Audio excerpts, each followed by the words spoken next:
नमो बुद्धाय।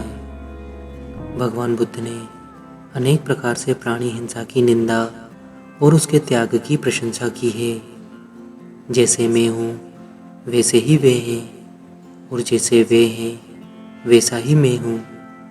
इस प्रकार सबको अपने जैसा समझकर न किसी को मारें, न मारने को प्रेरित करें।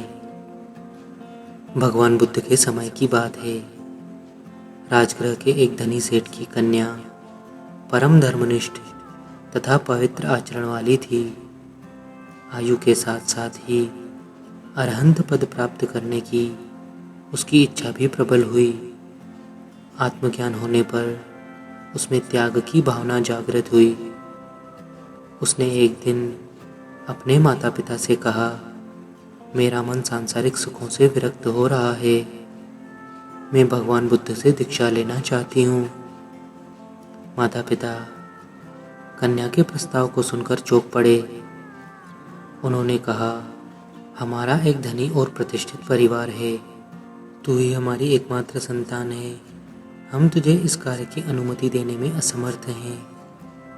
जब बार बार प्रयत्न करने पर भी वह अपने माता पिता की अनुमति न पा सकी, तो उसने सोचा कि विवाह के उपरांत दूसरे परिवार में जाकर मैं अपने पति की अनुमति से दीक्षा लूँगी।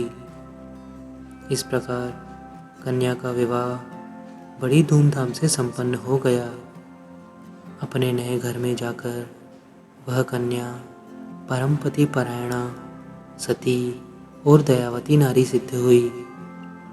एक बार नगर में बहुत बड़ा उत्सव था। सारे नगर में सजावट और धूमधाम दिखाई देती थी, परंतु सेठ की पत्नी ने उस दिन कोई श्रृंगार नहीं किया। नित्य की भांति साधारण वस्त्र पहने तथा बिना अलंकारों से वह घर का कामकाज कर रही थी। सेठ ने आश्चर्य भाव से पूछा, अरे यह क्या, आज भी तुम इसी वेश में रहोगी क्या? श्रृंगार क्यों नहीं किया? उस स्त्री ने उत्तर दिया, इस मलयुक्त नश्वर शरीर के श्रृंगार से क्या लाभ? जरा और मृत्यु का ग्रास यह शरीर क्या श्रृंगार करने योग्य है? शमशान की धरोहर, वासनाओं का क्रीड़ा स्थल, रोगों का आवास और कर्मों का संचित कोष मात्र ही तो है।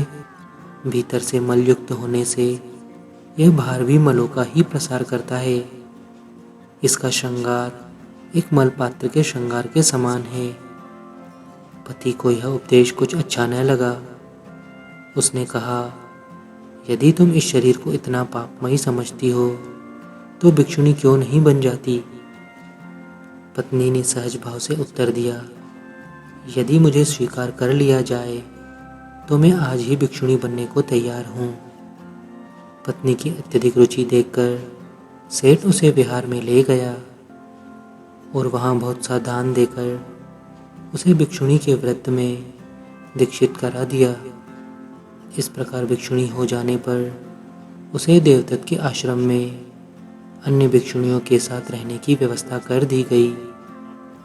संयोग से जिस समय सेठ की पत्नी आश्रम में आई, उस समय उसे गर्भ था, परंतु इसका उसे ज्ञान न था। धीरे धीरे गर्भ के लक्षण प्रत्यक्ष होने लगे। भिक्षुणियों में इसकी बड़ी चिंता फैल गई और उन्होंने देवदत्त से इसकी चर्चा की। देवदत्त ने बदनामी के डर से उसे आश्रम से निकाल देने का आदेश दे दिया, परंतु वह नई भिक्षुणी दृढ़ संकल्प और साहस वाली थी। उसने अपनी संगिनियों से कहा, मैंने दीक्षा तथागत से ली है। देवदत्त तो बुद्ध नहीं है। मुझे दीक्षा बड़ी कठिनता से प्राप्त हुई है। तुम मुझे उससे वंचित मत करो और मुझे तुरंत तथागत के समीप ले चलो। जब भिक्षुणियों का दल जेतवन पहुंचा और तथागत के समक्ष सारा वृत्तांत रखा, तो बुद्ध ने कहा, इस विषय का निर्णय एक सभा में होना उचित है। दूसरे दिन कौशल नरेश प्रसन्नजीत, अनाथ पिंडक, विशाखा तथा कौशल के अनेक भक्तगण जेतवन के विहार में उपस्थित हुए।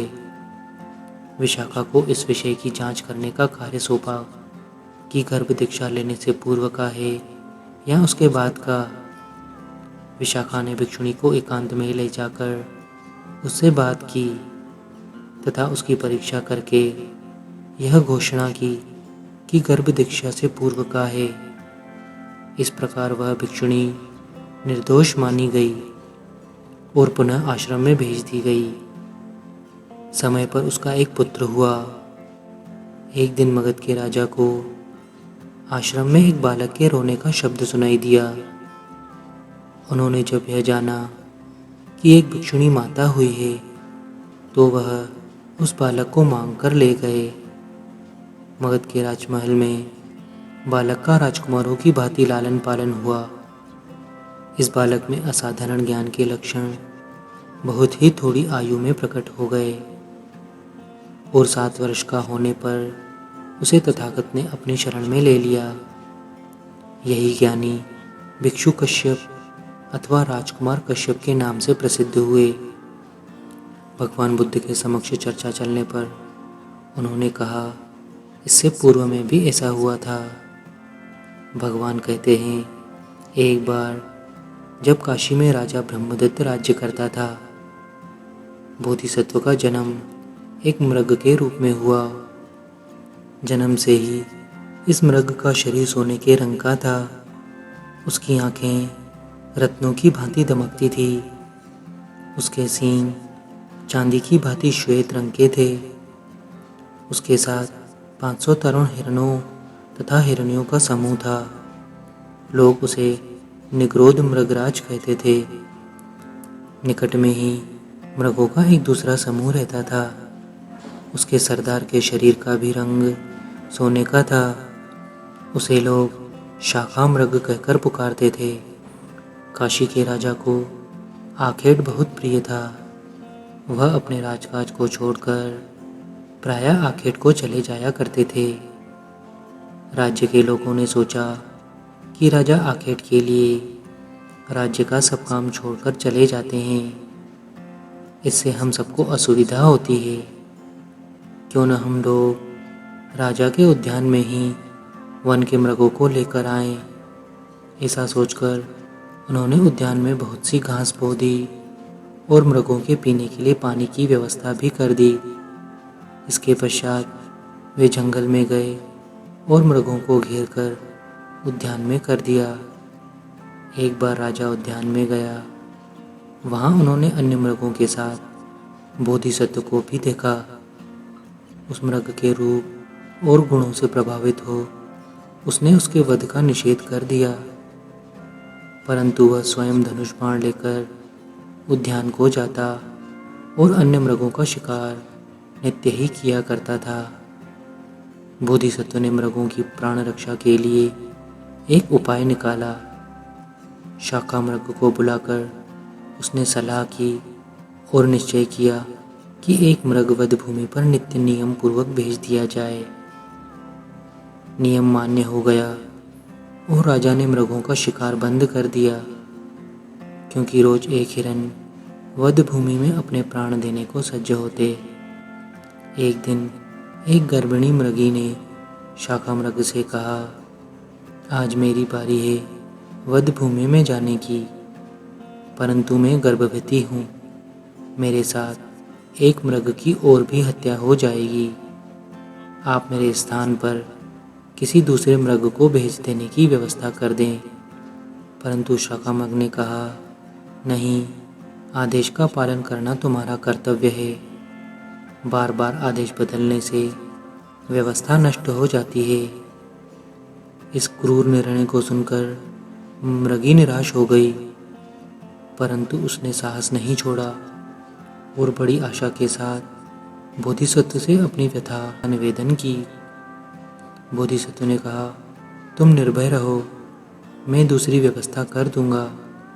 मृगी प्रसन्न होकर चली गई। दूसरे दिन राजा के सिपाही ने राजा से कहा कि महाराज, वध भूमि पर आज निग्रोध मृग उपस्थित हैं, जिसे मारने का आपने निषेध किया है। राजा को बड़ा आश्चर्य हुआ। वह हाथी पर चढ़कर वध भूमि पर पहुँचे। निगरोध मृग को देखकर राजा ने कहा, हे मृगराज, मैंने तुम्हें प्राणदान दिया था, फिर तुम्हारे इस स्थान पर आने का क्या कारण है? बोधिसत्व ने कहा, हे राजन, मेरे पास एक मृगी ने आकर कहा कि मैं गर्भवती हूँ, अतः मेरे स्थान पर किसी दूसरे मृग को भेजने की व्यवस्था की जाए। उसकी जीवन रक्षा के लिए मैं स्वेच्छापूर्वक अपने आप को अर्पित कर रहा हूँ। आप इसका कुछ और अर्थ न समझें। राजा ने कहा, हे मृगराज, मैंने इतना बड़ा त्याग करने वाला व्यक्ति मनुष्यों में भी नहीं देखा। तुम धन्य हो, मैं तुमसे बहुत प्रसन्न हूँ और तुम्हारे साथ उस मृगी को भी अभय करता हूँ। अब तुम्हारी और उस हिरणी की प्राण रक्षा करना मेरा कर्तव्य है। बोधिसत्व ने कहा, हे राजन, दो की प्राण रक्षा से क्या होगा? शेष तो मृत्यु के मुख में जाएंगे ही। राजा ने कहा, अच्छा, मैंने उन सबको भी अभय किया। बोधिसत्व ने फिर कहा, इससे तो उद्यान के हिरणों की प्राण रक्षा हुई, परंतु उद्यान से बाहर वाले हिरण बाणों का लक्ष्य बनेंगे ही। राजा ने कहा, अच्छी बात, मैंने संपूर्ण मृग जाति को अभय किया। बोधिसत्व ने कहा, हे राजन, तेरी दया अपार है, परंतु दया में कृपणता अच्छी नहीं। मृगों की रक्षा होने पर भी अन्य जीव विपत्तिग्रस्त रहेंगे। राजा ने कहा, हे लोक कल्याणकामी, तेरी प्रसन्नता के लिए मैं समस्त चतुष्पद जगत को अभय देता हूँ। इसी प्रकार बोधिसत्व ने राजा से जलचर, नभचर और थलचर समस्त जीवों को अभय दिला दिया। अंत में बोधिसत्व से पंचशील का उपदेश प्राप्त कर राजा अपने महल को लौट गया। बोधिसत्व जीवों को अभयदान दिलाकर अपने अनुयायियों सहित पुनः वन में चले गए। समय आने पर मृगी ने एक सुंदर शावक को जन्म दिया। इस जातक कथा के अंत में भगवान ने कहा, इस जन्म का देवदत्त ही उस जन्म में शाखा मृग था। आनंद काशी का राजा था। भिक्षुणी गर्भिणी हिरणी थी और उसका बालक राजकुमार कश्यप मृग शावक था। मैं स्वयं तो निगरोध मृग था ही। भगवान बुद्ध ने अनेक जन्मों में प्राणियों और जीवों की रक्षा की। अपनी प्राण रक्षा के लिए भी जानबूझकर किसी प्राणी का वध न करें। जहाँ मन हिंसा से मुक्त होता है, वहाँ दुख अवश्य ही शांत हो जाता है। धन्यवाद। नमो बुद्धाय।